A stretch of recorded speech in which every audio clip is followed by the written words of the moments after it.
Bizarrely, Putin is talking more sense on Syria than anyone else.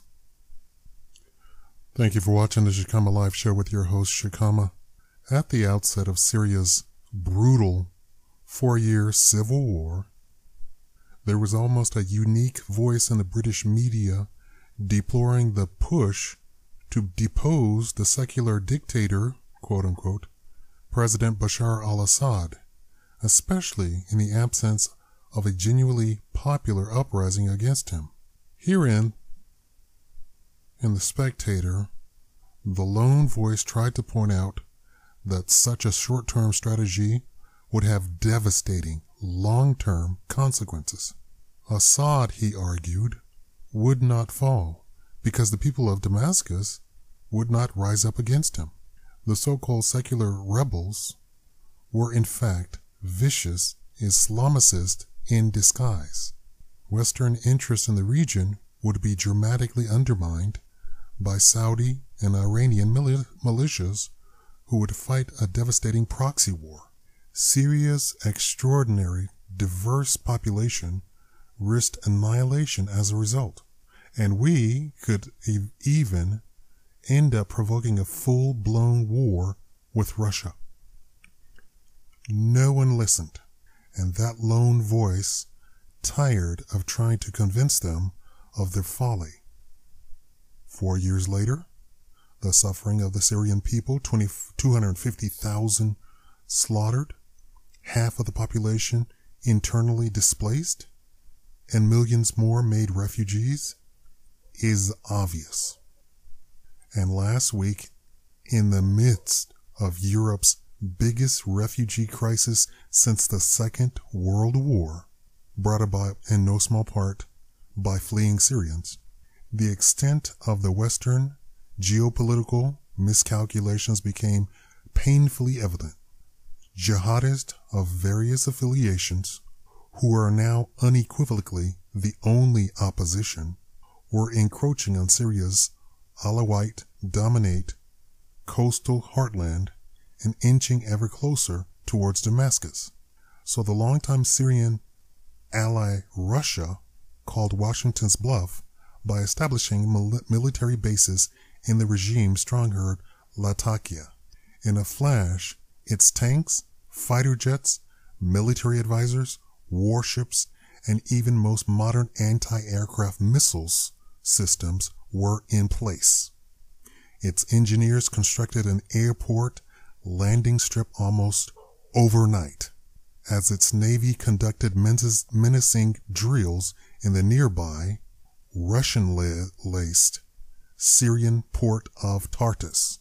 This was the most brazen overseas military deployment by Russia since the fall of the Soviet Union. But it caught NATO off guard. Perhaps we shouldn't be so surprised.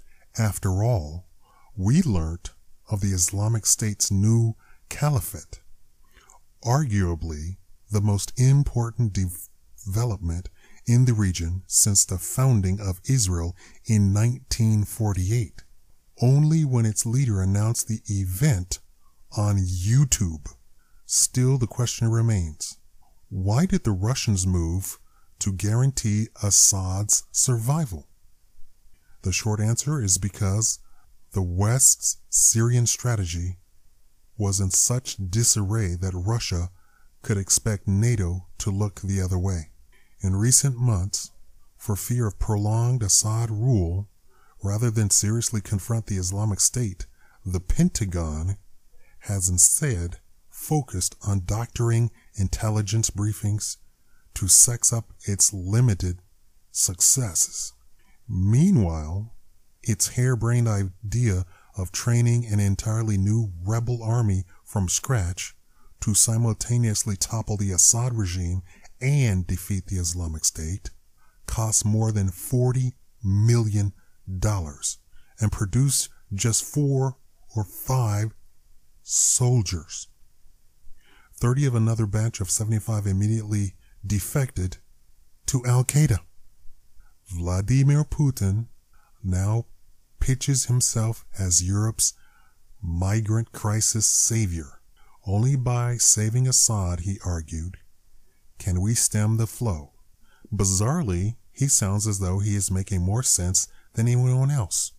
Assad's forces, long thought to be on the verge of collapse, meanwhile celebrated the bolstering of their military arsenal by bombing Islamic State targets in the north.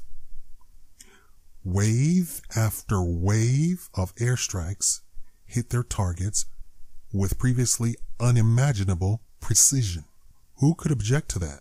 Senior Washington and London politicians, after years of repeating like a mantra that the evil dictator Assad must go now, suddenly found themselves mumbling that, come to think of it, Assad does not need to go just yet after all.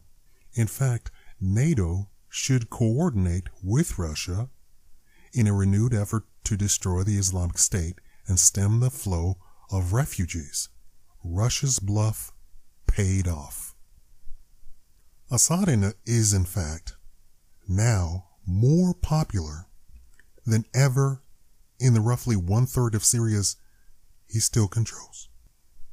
Anyone in Damascus or on the coast who supported the Islamic State long since either joined it or blew themselves up among the infidels. The West, though, is more hated than ever.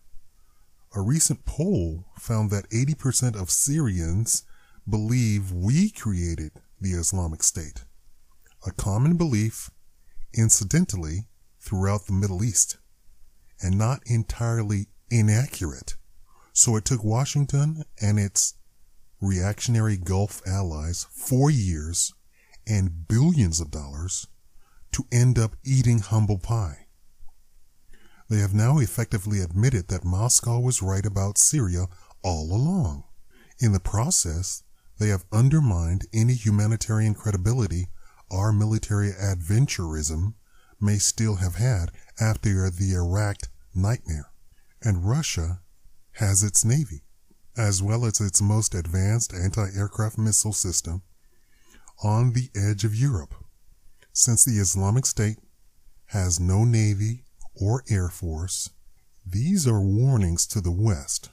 Russia also looks set to deploy ground troops to Syria.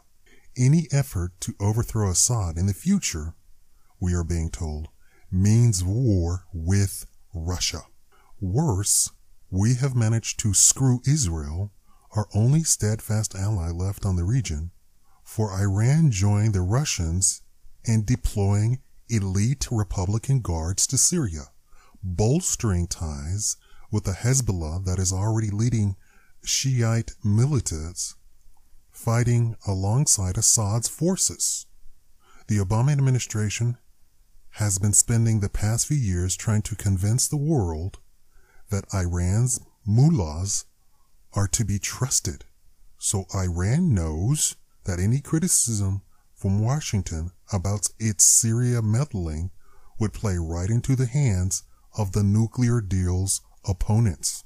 Yet more evidence, then, that U.S.-backed calls for the removal of Assad with the goal of weakening Iran and Hezbollah and installing a Saudi-backed proxy regime will have the exact opposite outcome. For the entrenched regime, if it survives, will not only have the full military backing of Russia, but will also be a political tool of the Iranians. Washington has been trying to play this game for over 4 years, saying that Assad is a dictator, Assad is a dictator, Assad is attacking his own people, when in fact, it has always been Al-Qaeda, now we call them ISIS, now we call them ISIL, who has in fact been attacking the people. This ISIS is backed by none other than Washington, the Saudis, and Israel. Why do 80% of the Syrians hate the West? That's Europe and North America. It's because they feel that the ISIS was funded, weaponized, and trained by Washington, Saudi Arabia, and Israel to shoot unarmed Syrian civilians. And supposedly, these refugees, who are allegedly Syrian refugees, are in fact ISIS. Finally, we have somebody with some sense by the name of Vladimir Putin. What do you think of that? Thank you for watching the Shikama Live Show.